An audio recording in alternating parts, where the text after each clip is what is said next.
What's poppin', everybody? It's a Saber24. Instead of the usual one brand new special set we get, we got two this time.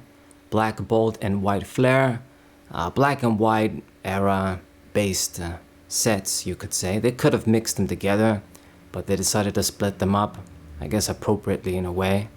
Maybe we'll do this with other expansions too, like Groudon Kyogre expansions and Dialga Palkia, who knows.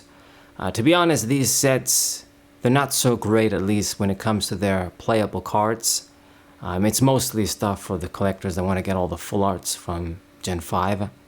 But it did bring back a couple of cards that are sort of based on some key black and white era cards from many years ago at this point. One of my favorites is Emboar with Inferno Fandango, the exact same name as the original card from Black and White. This deck basically allowed you, well, this card at least, to get unlimited fire energy acceleration from your hand, Rain Dance Blastoise style, and it made for a lot of competitive decks with Reshiram, with Rayquaza EX, Raybor, Reshiflosion. There's a bunch of other decks, even in the expanded format, going to the Sun and Moon era. I used it, I liked it very much. Now, I'm glad they're bringing this card back as an old favorite of mine, but I do need to point out and say fuck you to the designers once again for their shitty regular Pokemon treatment.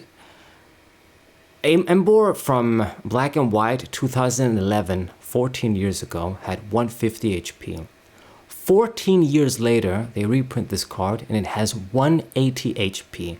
So a 30 HP buff in 14 years. Meanwhile, the EX Pokemon from way back then till now, how much HP buffs have they gotten? Plus 100 HP, plus 200 HP?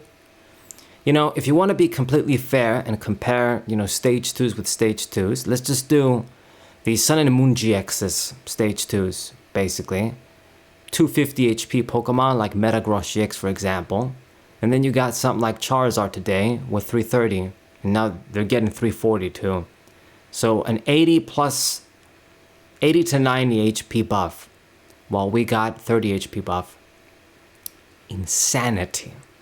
Its attack is also trash, 120 for 4. I mean, it would have been bad if it was 120 for 3. But, just the fact that it's for 4 energies and the damage is so shit, it's unbelievable. Man, even 120 for 2 wouldn't be anything special.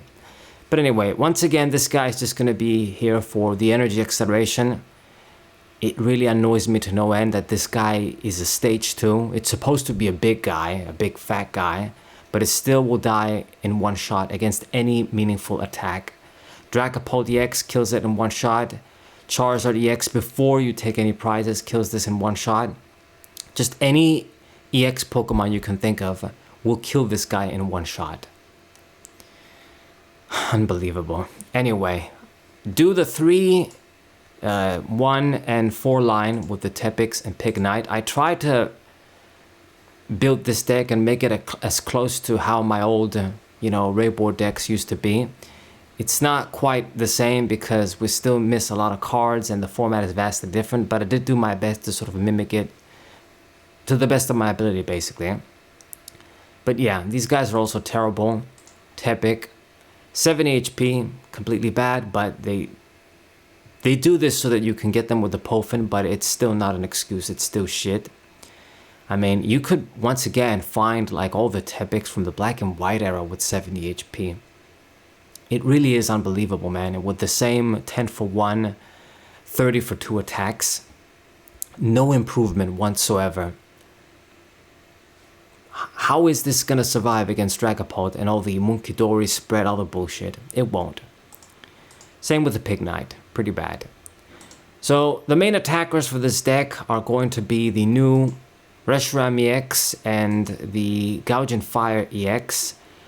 Once again, this deck isn't quite the Raybor it used to be. We can't get those one-hit KOs using something like Rayquaza. Unfortunately, this deck can't utilize Raging Bolt EX, but I'll do it with the Eels. But But these guys, they could still be maybe sufficient. Gouge and Fire does 260 for 3. It's the best damage you can hope for 3 energies on a basic fire Pokemon. 230 HP is solid. And he's just solid, does the job. At 260, he's going to kill a lot of things in one shot. And then once your opponent gets a couple of prizes, this guy becomes the better attacker. So Slash 50 for 2 isn't great, but it has the same 230 HP. And Blazing Burst, 130 for 3. If your opponent has taken 3 prizes, you're at 280 for 3. At 4, you're at 330, so you get a 1-hit KO on most of the Stage 2 EX Pokemon, which is very good. And then if your opponent is that in that awkward, 5 prize, you pretty much 1-hit KO anything in the format. So it's really strong, and it's a bit sad we don't got that straight 1-hit KO Pokemon like Rayquaza. Come to think of it, it's been a while since they printed a Rayquaza card now. It's a miracle. But it's going to be pretty good. I mean, with all the broken attackers that get quick prizes so easy, you're going to get into the 3 and 4 prize range in no time. 3 and 2 prize range, excuse me.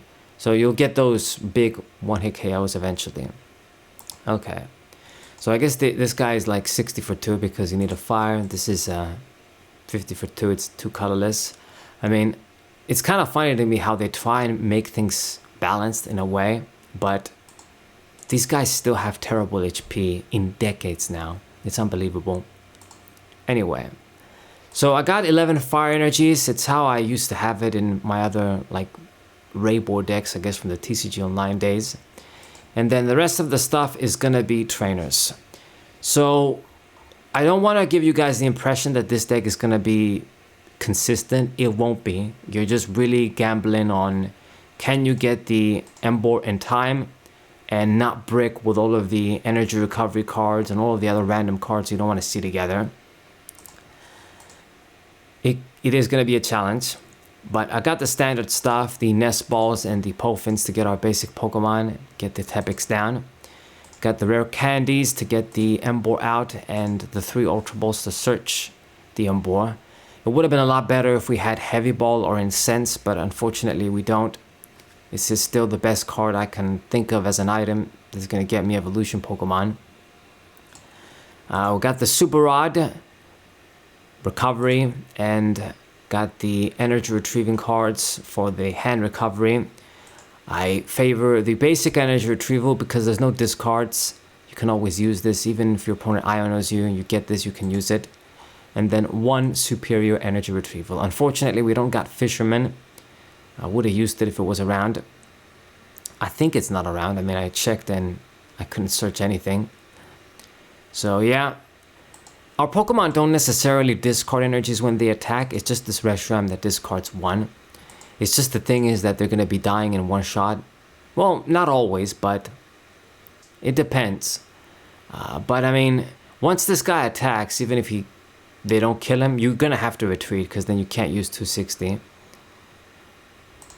So there's a lot of different situations, so you got to have a few energy recovery cards still. Okay. I got the double vessel tool, search out the energies, and I've got the 1 switch, and for the ace pick of choice, the prime catcher tool. This is a switching outlet and a pulling card, so I value it.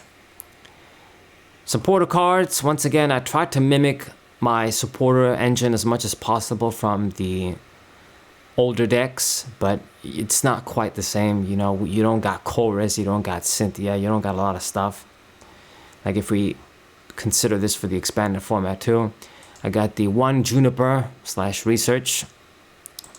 Technically, you only want to get 1 or 2 stage 2s in this deck for the energy acceleration, and then you don't mind discarding extra candies and stuff. So it won't be as painful. I got 1 of this in. I still favor more of the Iris though, so we can keep our hand and draw a lot of the times. The triple Youngster, and then max out the Ioner too. And then I do the 1 Petrol, which is I guess our Skyla for this deck. It pretty much is exactly the same as Skyla. I don't got any stadiums or tools in this deck. We're just really tight with the space. In the past, I would have like at least one stadium, but I'm running more Ultra Balls. I'm running more stuff that before maybe I wouldn't be running as many copies, because we really need to get, especially with TCG Live, the way just it gives me cards. I do not trust this simulator at all. It gives you the most unbelievably shit hands as possible. So I know it's going to be a chore to set up with this deck, even more than usual. So I tried to boost the consistency as much as possible, but it'll still be rough. Alright, I don't really got anything else to add. I mean, it's as it seems. I guess I forgot to mention the regular Gouge and Fire. Need a regular Pokemon just in case we come up against EX wall Pokemon. This guy's good in the beginning as well. If you open with it, you can use Lunge Out and kill Buddies instantly. If your opponent is at 4 prizes or less, it does 170 for 3, so it can be a decent regular Pokemon. I mean, it's not gonna last long with 130 HP, but it can do some stuff at least. So got 2 copies in.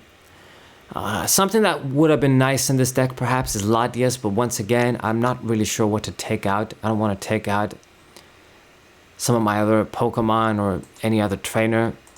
We'll really push with space, as you guys can see.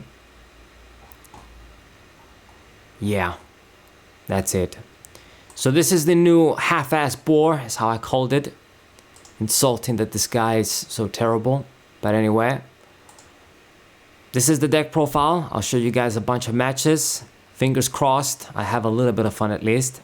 And then after this, of course, I'm going to do the Eels next. There's not really a lot of other decks I can think of. Maybe Genesect with Metagross, that'd be something too.